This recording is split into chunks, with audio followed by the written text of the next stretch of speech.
Changing stories, new disclosures, secret flights, and faulty memories. Tonight, it is a whole new manhunt for Brian Laundrie, and much of what we thought we knew was wrong. Somebody needs to start talking. I do believe they know a lot more information than yeah.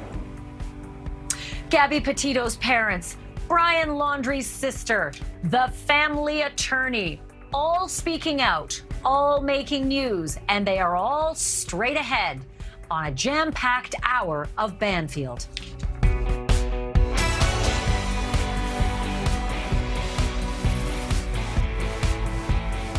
Hello and welcome to Banfield. I might have pointed out that tonight makes 3 solid weeks since the last reported sighting of Brian Laundrie, but I am not going to do that because today, Laundrie's own parents, who had told police that their son took off for a nearby swamp on September 14th, 3 weeks ago today, well, they suddenly realized that they'd misremembered the dates. And now they're pretty darn sure he set out the whole day before. That would be September 13th, which really wouldn't be that big a deal, except everything.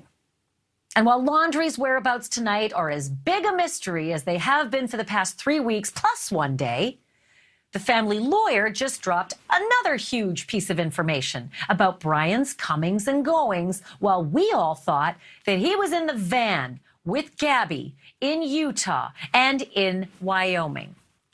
It seems Brian flew back to Florida mid-van life journey, and he stayed there almost a week before rejoining his fiancée, who'd been left back out west. Oh, and there's more. Brian Laundrie's sister, Cassie, the only Laundrie family member to speak publicly so far, well, she spoke again today, and what she said was nothing short of deafening. She said if she knew where Brian is hiding, and this is a quote, I would turn him in. I'm joined now by my News Nation colleague, the indispensable Brian Enton, who's in Northport, Florida, in front of that little yellow bungalow. Brian, you could have heard a pin drop when Cassie suggested that her brother should turn himself in. Let's play that for our audience. Take a look. I really wish he had come to me first that day with the van because I don't think we'd be here. I worry about him. I hope he's okay. And then I'm angry and I don't know what to think. I would tell my brother to just come forward and get us out of this horrible mess. Brian Enton, this is far more than Cassie Laundrie has been willing to say up until now. How is it landing where you stand? Well, I think it is safe to say, Ashley, that Cassie has gone rogue at this point. I mean, she is speaking her mind. She came out on the lawn yesterday. No one expected it. She talked for close to 20 minutes with the protesters, really just going into detail, answering all of their questions. And then she was back on TV today with that interview, basically saying she hasn't talked to her parents. She won't say what she thinks her parents know. She's not standing up for her parents. She's not standing up for her brother. It seems like her biggest concern right now are her children and her family, and she appears now wanting to make it known that she is not part of whatever could be happening in this house behind me. Okay, so our investigation, along with your investigation where you are in Florida, has put together all of these popcorn clues to try to make sense of all this. And one of them that never made sense was that Cassie actually did go to that Fort DeSoto campground at the time when Brian was home early without his fiance. And of course they would be talking about where's Cassie. But here's what she said to Good Morning America about everything seeming normal on the 6th of September when she went to visit the campground. Take a look. The last time I physically saw it and the last time I physically spoke to my brother was on the 6th. I've tried to get in touch with him. Phone went to voicemail. We just went for a couple of hours and we ate dinner and had s'mores around the campfire and left. And there was nothing peculiar about it. There was no feeling of grand goodbye. There was nothing. I'm frustrated that in hindsight I didn't pick up on anything. It was just a regular visit. So, Brian, how is this interview sitting? Because this has been a big bone of contention to the point where it brought protesters to her front door. How is this now going over? Well, as it goes for the protesters, they told me today that they are satisfied with Cassie talking to them. They feel like they got what they wanted. She came out, she told them her story, and they made basically a promise to Cassie that they would not be returning to her house, that they would now be focusing only on the Laundrie parents' house right here behind me. They did say if they caught her in a lie or something, they would go back to her neighborhood, but they seem somewhat satisfied with what she said. What's interesting is thinking about what her parents must be thinking in the house behind me, considering she has now gone rogue. She's basically calling them out, saying she doesn't know whether to trust her own parents, and saying that the attorney representing her parents and representing Brian has thrown her under the bus. Brian, it's incredible how she addressed that with Good Morning America, because she actually went there suggesting if they are in fact helping my brother, that they should come clean. And I mean, I don't know if that's music to the ears of the protesters. Let's take a look at that moment that she said that on the morning show. I'd say Brian's a mediocre survivalist. It wouldn't surprise me if he could last out there a very long time. But also, I don't think anything would surprise me at this point. If the FBI finds him in Timbuktu, I'd be like, all right, well, that's where he was. I've got nothing. I hope my brother is alive, because I want answers just as much as everybody else. Well, there was another moment where she, suggested that the parents need to actually come clean if they know something and are hiding it. And that, look, I think for those of us who believe that's true, we're frustrated, we're angry with the people who live in that house behind you. At the same time, it is very hard to see a daughter splitting from her parents in such a public and devastating way. But it seems to me that this is exactly what everybody's been wanting, a bit like power to the people. Maybe the protesters had worn her down. Yeah, and they said to her yesterday, we want you to go on camera and plead for your brother to come forward, and that is exactly what she has now done. Whether or not she's genuine, obviously people have different opinions, but I think it's interesting. She says she's not talking to her parents now, and she says she hasn't basically talked to them since September 6th when they were at the campsite. But you just have to think about the way in that clip, she describes this camp out. She said she had her kids, she was at the campsite, I think she said from 2 to 8 p.m. It was 6 hours that she was out there at Fort DeSoto. She showed pictures of her kids with Brian and said that she didn't think anything strange was going on. But you can't help but wonder, like, were they talking about Gabby? Did Gabby come up? And how was she not very, very concerned that her brother's fiance was not there? Yeah, and here is this moment. We were just trying to sort through all the things that she said, but here's the moment where she implored her own parents that if they are hiding him, they need to do something about it now and come clean. Take a look. I don't know if my parents are involved. I think if they are, then they should come clean. Man, now that's a big difference. Okay, so Brian, I'm going to switch gears slightly because I'm sure you know, as well as everyone else who's been following this story, that the mystery is starting to just show clues. And a lot of those clues came today when all four of Gabby Petito's parents, her mom, her dad, and her stepmom and her stepdad, as well as their lawyer, sat down with Dr. Phil, and they just dropped so much information that we didn't know before. I want to play this first moment. It broke my heart to see them talk about how they identified their daughter, but it came down at the beginning to a special sweatshirt, something that they knew she owned, that she had purchased locally where they knew it had been purchased at home, and they told Dr. Phil about that moment. Have a look. And when did they show you the article of clothing? They described a piece of clothing to me that matched one of her favorite sweatshirts that we knew was hers. So at one point they presented you with some identifying information so you could verify that it it was Yes. her. If I can add, it was from a local shop, It was a so that local we shop. knew it was her. It was her. Brian, this is the kind of information that just, hits so close to home for parents and step-parents, but maybe not for parents who are behind you in that house. I'm assuming they haven't shown hide nor hair today with this kind of information coming out. No, I mean, first of all, it's heartbreaking every time I hear Gabby's parents and step-parents talk about this situation, and especially details like that, because, we were covering it during that time, and you're sort of wondering what's happening behind the scenes with the family, and they're obviously having to identify her, and to hear the way that went down really is just heartbreaking. But as far as the reaction from the Laundries, I mean, let's walk over to the house. I mean, this is what it's been like. I was just thinking earlier, I think this might be the longest stretch we've seen without them coming out of the house. Very briefly today, Mr. Laundrie came and received a package at the screen door right there, but it was just for a second. He didn't even come outside the screened-in area. The grass is getting long. It hasn't been mowed, and they haven't left at all. So we really have no indication. Are they inside watching Dr. Phil? Did they see their daughter on the news? Are they just shutting everything out and just talking to the lawyer? We really don't know.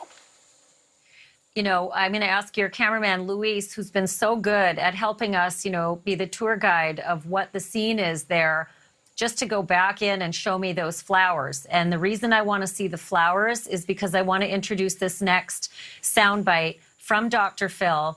It's fitting that there are flowers on the screen as I explain to our viewers what they're about to see.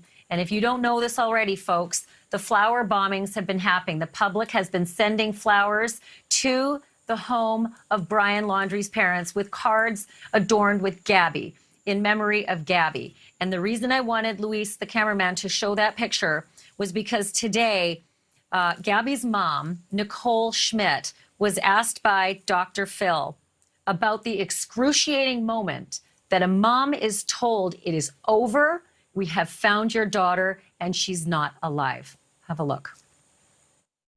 I knew what we were potentially going to find when we came here, and I felt that it was my responsibility to make that call. And I was able to compose myself, and we got everybody on a conference call, and I was able to relay it to everyone. Nikki, what did he say to you when you were on that call? What do you remember? He said that they found remains, and we knew it was Gabby, even though we were hoping it wasn't. So hard. It was the hardest thing I've ever had to listen to, and it didn't hit me right away, and so for a few seconds. But I knew she was gone. As a mom, I knew she was gone. I mean, this is just so heartrending to see this. And Brian Enton, as you and Luis show us that, unexpected memorial, because, the Laundries certainly weren't expecting that to be outside their house, but now it is a tribute to Gabby outside their house. I also wanted to play this moment where Gabby's mom is married to Jim Schmidt, the stepdad, and he was the one who had to tell everybody, because he was in Wyoming. He was the one who had to tell everyone they'd found the sweatshirt, they'd made the connection, they knew that it was Gabby. And it was just awful to hear him explain how you make that phone call to a mom and a dad and a stepmom. Have a listen. I knew what we were potentially going to find when we came here, and I felt that it was my responsibility to make that call. And I was able to compose myself, and we got everybody on a conference call, and I was able to relay it to everyone. Nikki, what did he say to you? Okay, Brian, I'm so sorry. That was the wrong moment, but I do want to give a little bit of background to what happened to Jim Schmidt. In his own words, he said that the FBI was extremely tender, that they had organized a hotel conference room for privacy, that they had brought him into the conference room to explain this special sweatshirt, and then they had set up the conference call for him to actually reach out to Joe Petito and his wife, obviously Jim Schmidt's wife, Nicole, and then also the stepmother. And I'll tell you, it was, he described it as though you would be in the room and you could have heard a pin drop. Brian, don't go anywhere. I have to fit in a break. When I come back after the break, though, I want to talk a little bit about what those 4 parents say about the current situation on the manhunt, the person that everyone's looking for, and their direct message to Brian Laundrie. That's coming up in just a moment. We'll be right back.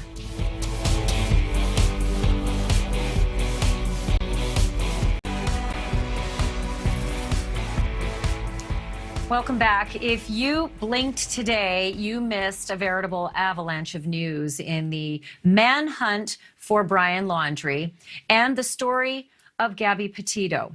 There are 4 parents in Gabby Petito's life who are grieving. And they sat down with Dr. Phil and told of a lot of details that we had not heard until now. A lot of details that helped put things into context. And I'm going to give you one right now that really tweaked my interest. It was that their lawyer said, and I quote, Brian stole her credit card and used it to get home to Florida. That's the first time that we had heard that bank fraud charge actually does pertain to Gabby's credit card and the use of it to get back to Florida. That was a bit of a newsbreaker. There was another thing that all 4 of them said, that they believe that he is in fact on the run, and not for a moment do they think he is missing and in need of finding in that respect. They say he's in need of finding because he is on the run and is a fugitive from justice. So I just want to play that moment where they explained that to Dr. Phil in their very measured and extraordinarily classy way. This is the moment where Tara and Joe Petito, that's Joe Petito's wife, and Nicole and Jim Schmidt, Nicole is Gabby Petito's mom, they answered that very question from Dr. Phil. Have a look. I think at first, many people thought that Brian was so distraught that he went off and killed himself, took his own life. Do y'all now 100% believe that he is out there hiding somewhere? You believe he's hiding somewhere? You believe he's hiding somewhere? Do you believe he's hiding somewhere? I do. Why do you believe that? Because he's a coward. Flat out. I'd use some other words, but I can't use them on your show. He's a coward. He's too coward to kill himself, too coward to come forward. Yep. He's just on the run. Anyone that lived in that house is a coward. And out in front of that house is Brian Enton, who is no coward. He's been staking out for a better part of almost I think we're getting on 4 weeks now, Brian, that you've been there. I could not believe the fact that they also told Dr. Phil today, Brian, that they still don't know the results of the autopsy, that this many days later, even the family has revealed they are in the dark along with the rest of us. And the people in the house behind you are probably going to rue the day that the autopsy results come out, because that could mean a greater world of hurt for their son. Yeah, absolutely. A few things. First of all, every former FBI agent that we've interviewed says they also still believe that Brian Laundrie is alive and on the run. So they agree with the parents. And as you mentioned, the autopsy report, that also is apparently not a surprise to people in law enforcement that it hasn't been released, because it's now part of the investigation. They don't want to compromise the investigation. But, listening to Gabby's family, again, you mentioned the word classy. I mean, they are just so classy and emotional, and you can feel it when you're out here. You saw the flowers by the front door, but I wanted to show you real quick that it's not just by the front door.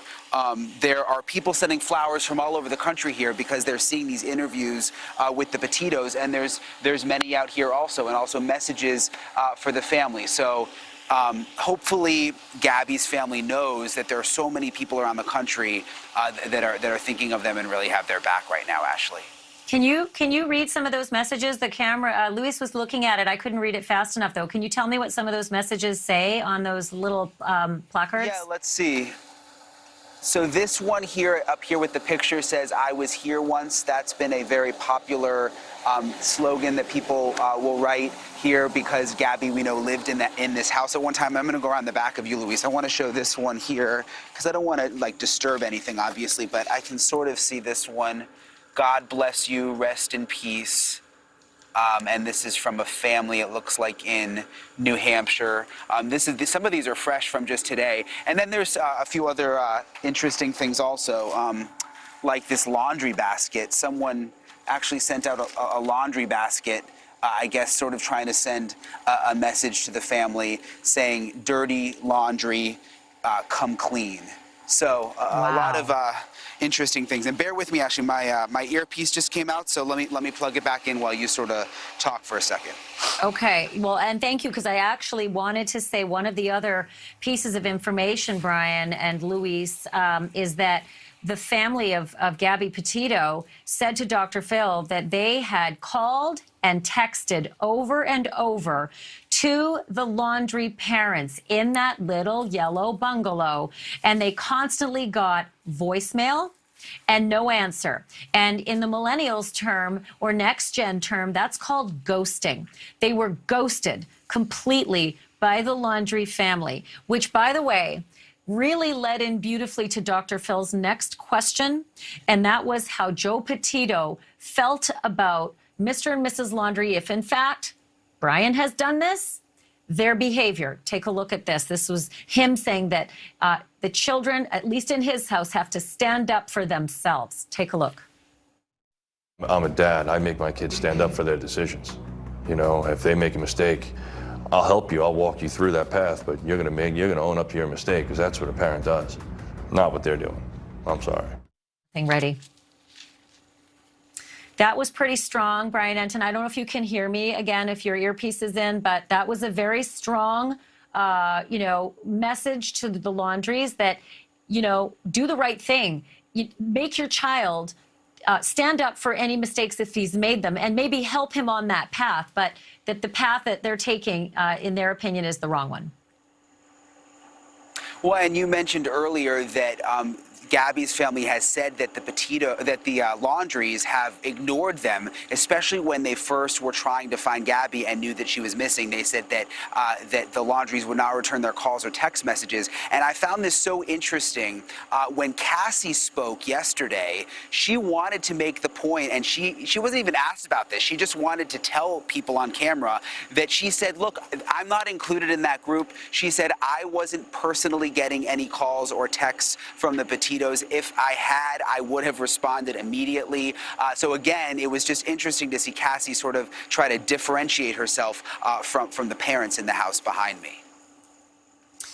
Just remarkable. Brian, don't go anywhere, because when we come back, I want to address something that you have been reporting on for weeks, and that is that when the Petitos hit the press to say our girl is missing, and they wanted the country to be on the lookout for her, help us find our daughter Gabby, the people in the house behind you did not do anything of the like when they suggested a day earlier than they told us that their son was somehow missing. When we come back, I'm going to play that moment of what the Petitos thought about the difference in how these two families have handled that. We're coming right back after the break with Brian Enton. We couldn't find Gabby. What did we do to find Gabby? I mean, we did anything to find Gabby. We talked to everyone we could, get on as many cameras as we could. What did they do to find Brian? They called the cops, haven't done a thing since. I haven't seen them on any TV shows find Brian. Why do you think that is?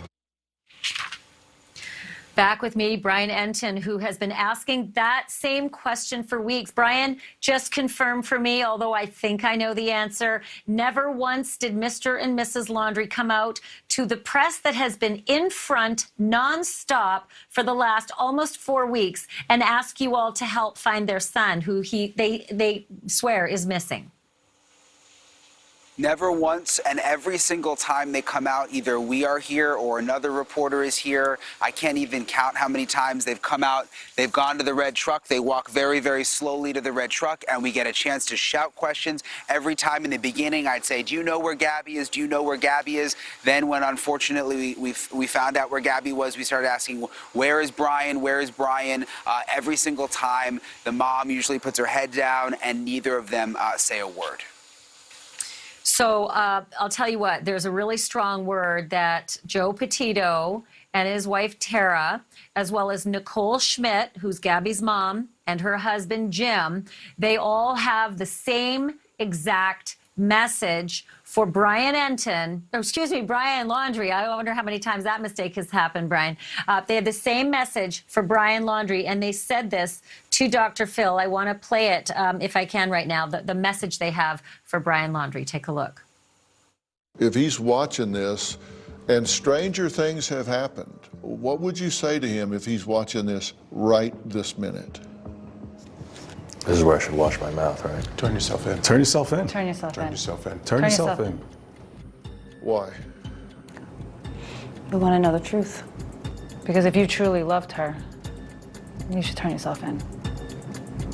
You're only making it worse for us and for himself and for his family. Let us have some closure. Let us come to an end to this tragic period and just move on and be able to remember Gabby for all the wonderful memories we had with her, and not looking at a TV screen every day wondering if he's going to be found. Just turn yourself in. That's damn good advice. And Brian, if you're listening to me right now, let me tell you something. You may have done the wrong thing then. Do the right thing now. That is some pretty serious imploring from 4 parents and Dr. Phil, who has a massive audience. I just wonder if the audience involves the 2 people who live in the little bungalow behind you. Yeah, I mean, like I said, there's no telling. I mean, it's usually dark in there. We don't know. Were they watching Dr. Phil today? Have they watched any of the coverage? We don't know. But just listening to that entire moment, I just kept thinking about all of the good that the Petitos want to do, and they've been clear about it. They want to educate people about domestic violence. They want to start a foundation. They want to help find other missing people. But really, to have the focus on that, the world needs to find Brian Laundrie. They need to be able to close that chapter so they can move on to what they want to do next. Well, I'm glad you mentioned that, Brian, because the foundation is called the Gabby Petito Foundation. You can Google it and you can find it. You know, do your own due diligence. Make sure you're not getting an imposter. But I'm glad you said that, because Joe Petito did say to Dr. Phil today that he wants this all to have meaning. He doesn't want Gabby to have died in vain. He wants something good to come of this. And thank God that he's got the wherewithal to appear and say this and make a public appeal to go to this foundation and help find other missing people. All right, Brian, something big happened today. A number of things all came together. You know how you and I have been trying to talk through clues every night and figure out these missing pieces to the puzzle?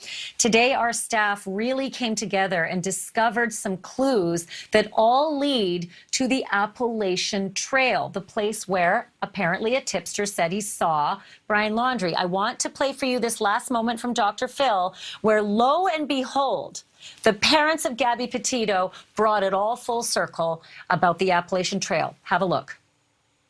North Carolina authorities are investigating calls that Brian is hiding on the Appalachian Trail. Do you think he's capable of doing that?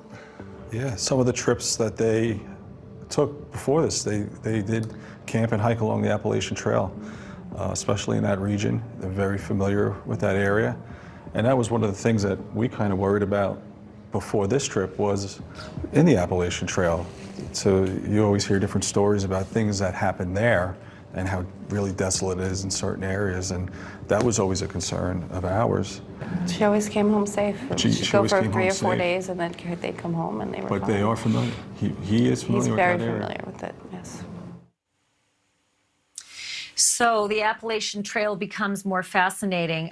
Brian Entin, I can't thank you enough for doing all this work. Will you keep us posted throughout the hour if you see any movement or if anything happens? Absolutely, Ashley. Thank you. Thank you, Brian Entin, and please thank Louise, who's doing remarkable photojournalism for us as well. And they rarely sleep and they don't eat a lot either, so we're very thankful for their hard work. When we come back, you heard it. It was said on Dr. Phil. It was said by a tipster. And we have found 2 other clues that we didn't know existed that lead to the Appalachian Trail. What are the clues? Find out in just a couple minutes.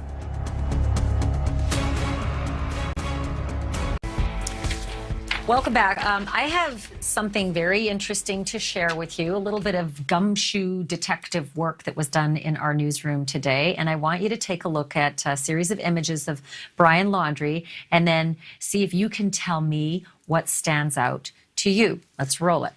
What do all of these images and pictures and videos have in common? Just keep looking. I think it's going to dawn on you pretty quickly. It is an orange t-shirt. He really loves this. The t-shirt that he has been wearing on a lot of his Instagram posts, as well as Gabby's, you guessed it, that's what's on it, the logo of the Appalachian Trail. Our team noticed that shirt and several more images where he wears that exact same shirt. It's obviously in Brian's travel kit, and now they seem less like mementos than maybe clues, since a hiker actually reported meeting someone that he is almost, and he says 99.9% positive, was Brian Laundrie. That happened over the weekend near the Tennessee-North Carolina border. It was on the Appalachian Trail, and wouldn't you know it, Brian Laundrie's sister told ABC today that he's been known to hike that trail for days at a time, and it came up yet again in the Petito family's visit with Dr. Phil. North Carolina authorities are investigating calls that Brian is hiding on the Appalachian Trail. Do you think he's capable of doing that? Yeah, some of the trips that they took before this, they did camp and hike along the Appalachian Trail, especially in that region. They're very familiar with that area. And that was one of the things that we kind of worried about before this trip was in the Appalachian Trail. So you always hear different stories about things that happen there and how really desolate it is in certain areas. And that was always a concern of ours. She always came home safe. She'd go always for came 3 home or 4 safe. days, and then they'd come home and they were But fine. they are familiar. He is familiar. I'd say Brian's a mediocre survivalist. It wouldn't surprise me if he could last out there a very long time. But also, I don't think anything would surprise me at this point. If the FBI finds him in Timbuktu, I'd be like, all right, well, that's where he was. I've got nothing. I hope my brother is alive because I want answers just as much as everybody else. Mediocre survivalist, his sister says. I want you to take a look at the Appalachian Trail because it is not a Sunday hike. From end to end, Georgia to Maine, it's 2,200 miles and it goes through 14 states. See if we can throw some pictures up there so you can get an idea for yourself, because I'm going to speak to someone who hiked every inch of it. There's a name for someone who does that. It's called a through hiker. It's Julia Sheehan, and she joins me now to give me a bit of a feel for what that trail is like if Brian Laundrie is in fact on it. Julia, thank you for joining me. We're going to roll some pictures of the trail, and I'd love you to tell me what someone can actually expect if you're out on the Appalachian Trail and you do plan to spend a long time on it like you did, 5+ months. Is it easy to find shelter? Thank you so much for having me, first off. And I do want to talk a little bit about the Appalachian Trail and just how rugged it actually is. From insane mountain climbs to torrential downpours, extreme heat, and everything in between, the Appalachian Trail is a beast all in itself. From starting myself with no experience to successfully through hiking, 172 days later, I can tell you that it will test every ounce of your being and make sure that you are completely stripped of any pride, and it will just completely humble you. So that is fascinating to hear it, because when I saw the map, and I always thought it was long, I just didn't know it was that long. You would go from some of the coldest cold to the hottest hot and some of the most rugged terrain. And Brian Laundrie's sister says he's a, quote, mediocre survivalist. Do you think he can last on this trail for very long? I think that with enough sheer will, anyone can survive on the Appalachian Trail. I had absolutely no experience and I was able to survive. However, he is hiking at an inopportune time during the year, especially in the location that they believe that he is. Along the Tennessee-North Carolina border is very rugged, high mountainous regions, and we'll see a lot of snow and rugged and intense weather here coming up soon. So I don't know. I mean, I know when I hiked in the Great Smoky Mountains along the Tennessee and North Carolina border in 2019 that we were taken off trail from blizzards in April. So I think the weather is something that hopefully, if he is there, will draw him out.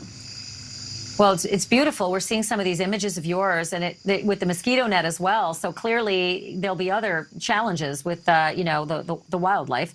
But just quickly, I read that there are lean-tos, which are platforms with 3 walls where you can, sleep and find shelter. You can hang your food to keep it safe, and there's little, outhouses called privies. And I'm thinking about all of those in a different light now, not so much that they're great for campers, but they're also particularly good for people trying to hide.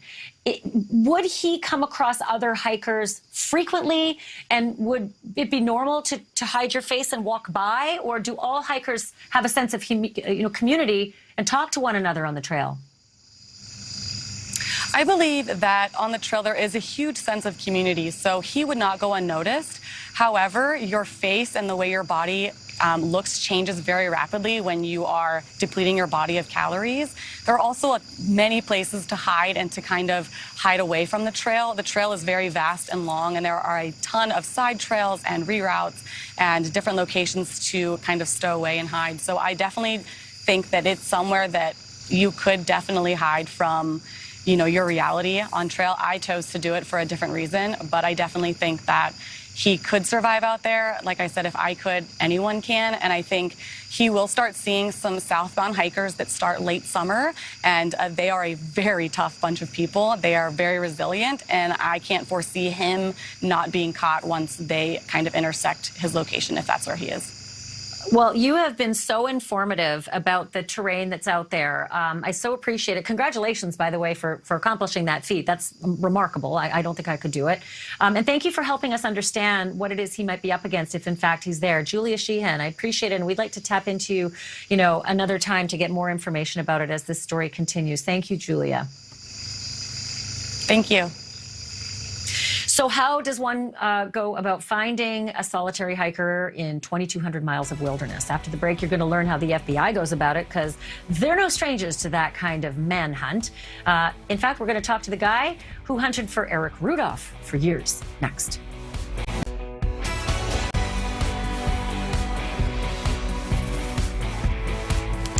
In any manhunt, the person being hunted has the advantage for a while. But at some point, skills and experience and resources, well, that starts to favor the hunter. And that brings me to my next guest, Chris Swecker. He headed up the FBI manhunt for the Olympic Park bomber Eric Rudolph and has a pretty good idea of what Brian Laundrie is up against. Chris, you are just perfect for this, given the fact that Brian Laundrie's sister says he is, quote, a mediocre survivalist. I wanted to get your thoughts on this, these points coming together on the possibility he's on the Appalachian Trail. What do you think? Yeah, I think it's possible. I know the parts of the trail. I'm from North Carolina. I ran the FBI office here for 5 years. We've had fugitive hunts up there. It is a fairly well-traveled trail, and I believe he will come across people if he is in fact on the trail. But I've heard at least from the news reports here in North Carolina, that the sheriffs have run down these leads. They think it's possible, but they haven't done it. They haven't found anything that corroborates that he is in fact on the trail. But however, I will in comparing him to Eric Rudolph, as you pointed out, people go where they're familiar. Well, if he's familiar with the trail, then you certainly can't discount that. That's what Eric Rudolph did for 5 years. He never left the area. So it's very logical, and I think the North Carolina office of the FBI is concentrating on this. But I'd like to see more verification, more corroboration. I mean, it's fascinating that you yourself say that people like Rudolph stay where they stay where they know, what's what. And there were the parents today telling Dr. Phil he knows that trail like the back of his hand. There's his sister saying, yeah, he goes up there 4 days at a time, all the time, real comfortable there. But again, mediocre at best. I want to show our viewers, apart from these beautiful images of the trail, I want to show our viewers some of the tattoos that Brian Laundrie has, because, you can cover up your face and you can grow your hair, but you can't cover up tattoos, especially when they're on your hands. Eventually, you got to take a glove off if you have it. He's got those tattoos of leaves on his finger, and then on the side of his hand, you can see on the left-hand side of that picture, There's a sort of a small mountain range tattooed on the side of his hand. This has got to be helpful if people are going hiking on the trail. They should know about this, and they should just sort of watch for it if someone doesn't seem like he's that same sense of community that Julia Sheehan told us about in the segment before you. Yeah, these are great identifiers, the tattoos that you're talking about. I would say, Ashley, that most of the hikers on the trail don't hike the trail end to end. They hike little segments of the trail, 1 day, 2 day, 3 day, 4 day hikes. So whoever's hiking the trail right now, particularly this time of year, has been exposed to the media. Now, there may be a culture there that they just kind of pass people by and or they're just not media watchers and they don't bother people on the trail. But I think this is the exception. He is well known. His photo is everywhere. You don't have to watch the mainstream media. It's all over every possible social media, every form of media. So I think he would be running a huge risk if he were in fact on the trail. Secondly, he needs to go indoors. It is going to get bitter up there. I mean, the wind chill factor up in the mountains of North Carolina will get below 0. And I just don't know if there's a lot of shelter up there where he could shelter by himself. So I'm not discounting it. It's very possible that he's up there, but I'm a little bit skeptical of the source of information here. So I'll tell you what, I have only about a minute left, but this is important because in the search for the Dannemora escapees in upstate New York, they were breaking into cabins and they were stealing food and staying in people's cabins. And the police said, hey, if you have a cabin, go check and see if it's been messed with. Do you think people should be checking their cabins for Brian Laundrie? And again, I just have about 45 seconds left. Yeah, the short answer is yes, because he will have to get inside. If he's on the trail, I just don't think he can stay outdoors. With the weather coming up, it's fall, it's actually late fall now, and it's really cold up there. He can't stay outdoors, particularly if his sister is correct, that he's mediocre outdoorsman. Mediocre at best. Christopher Swecker, thank you so much. I think we're going to have to call on you again just to see if there's anything else. I'm interested that you said the sheriffs aren't super excited about that one tip, but maybe if they listen to what the parents have all said about his penchant for that trail, it might make a difference. Thank you for your insights, sir, and thank you for your work in finding Eric Rudolph, too. Thank you, Ashley. I appreciate it. Chris Swecker joining us tonight. I just wanted to remind you, if you've been following this story, the Petito wonderful family have started the Gabby Petito Foundation. That is a really good thing to make yourself feel better and to help them feel better, maybe help find other missing people. It's the Petito Foundation. Give it the Google. We'll see you back here tomorrow.